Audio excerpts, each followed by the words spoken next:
Bola Tinubu is in fact the richest politician in Nigeria. Aside being the president of Nigeria, he is estimated to worth over $4 billion. But there is a big question on how he made his money. Some said he invested in Apple as far back as 1980 and his investments paid off. Some said he is a drug lord.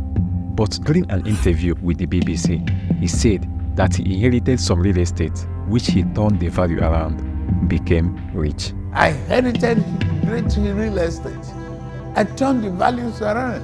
I'm not denying my wealth. In this video, we look at the claim of how Tinubu invested in Apple in 1980, the drug money case and how it came to an end, the claim that he has shares in Manchester United, the accusation of how he takes 10% of Lagos State revenue, and the many other allegations about his wealth. All these will be evaluated as we aim to get some understanding of his wealth and how he was able to afford bullion vans in his compound back in 2016 while talking about his life struggles and successes.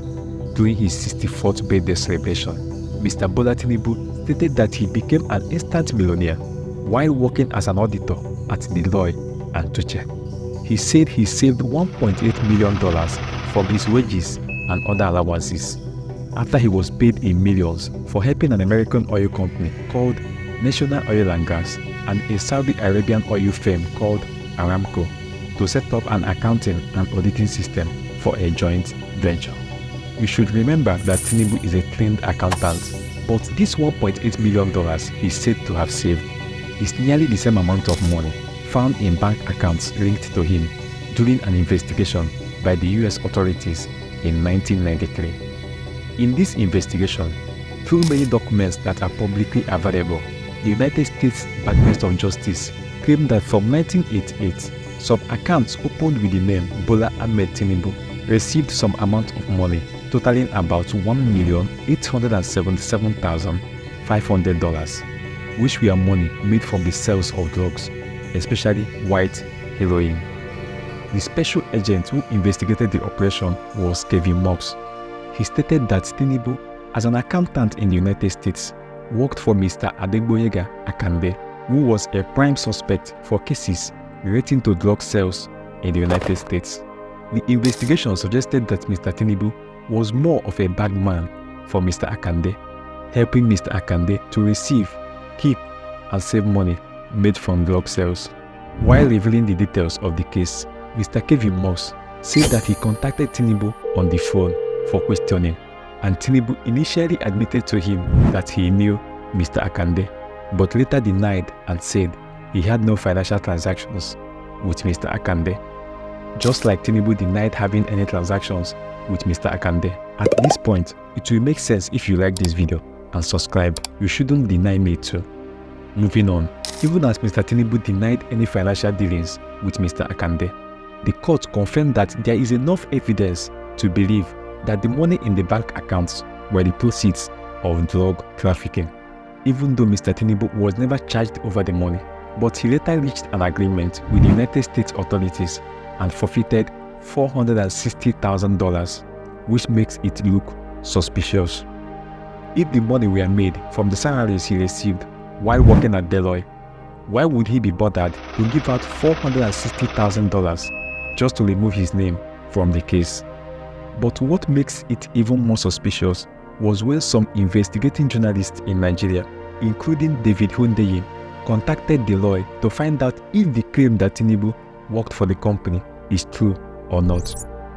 According to their reports, the company stated that they have no record of any Bola Tinubu who had previously worked for the company. So the claim of having worked for Deloitte in the past and saving up $1.8 million remains unclear. But let's call that equation 1. This will take us to equation 2, which is about the investment in Apple and Manchester United. In February 2022, according to some news reports, Honorable Adomumin Jubril, who was then a director in Tinubu's campaign council, said that Tinubu is a man who had had investments all over the world, massive shares in Apple that you know. He went further and said, I was actually even surprised lately when I was watching a football match with him for me to get to know that he is a shareholder in Manchester United. So, he has been in business. In August of the same 2022, Dr. Joe Ibokwe, a special advisor to the governor of Lagos State, quotes Tinubu's statement, which read, "I was a millionaire in dollars before I became governor. Any Nigerian who was smart enough to invest a mere 1.8 million naira in Apple Corporation shares in 1980 will be worth more than 10 trillion today." So, it is not just media reports. Even Tinubu himself claims to have shares in Apple.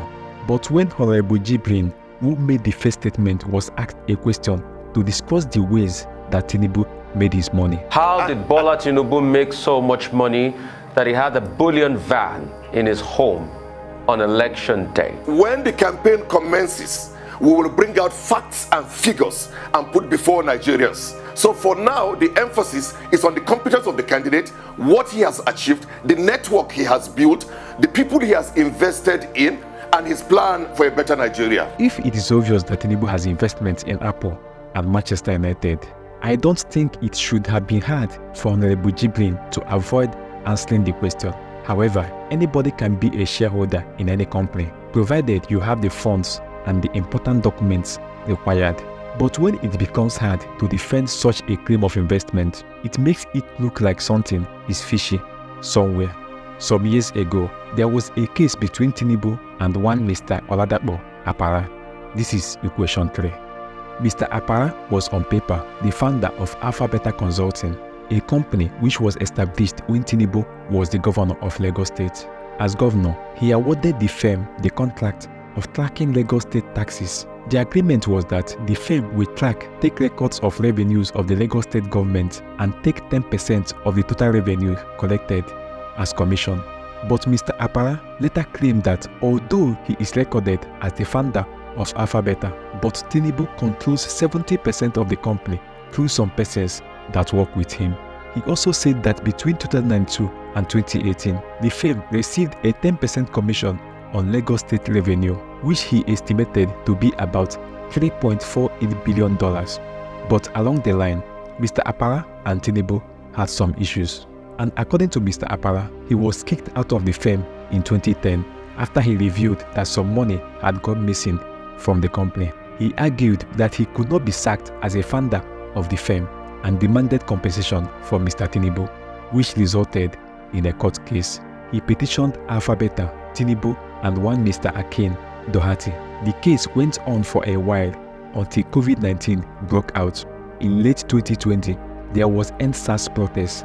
During the protest, the court at which the case filed for this Alpha Beta, Apara, and Tinubu case were kept, got attacked, and the documents were burnt, which made some persons to conclude that the attack was planned and was not necessarily about the end-SARS protest. Surprisingly, in 2021, although Mr. Tinubu has consistently denied any links to the ownership of Alpha Beta, but he was a party to an undisclosed settlement between Alpha Beta and Mr. Apara. As the case files were successfully burnt, Mr. Apara and Tinubu agreed to settle out of court, and that was the end of it. So, it is obvious that Bola Ahmed Tinubu is wealthy. But what is not obvious is how he became so wealthy. The claims of his wealth are unclear, and when he tries to make it clear, the statements do not connect, which makes his wealth a web of dark secrets. At this point, judging by the stories around his wealth, you should have known what the truth is. Your conclusion is as good as mine.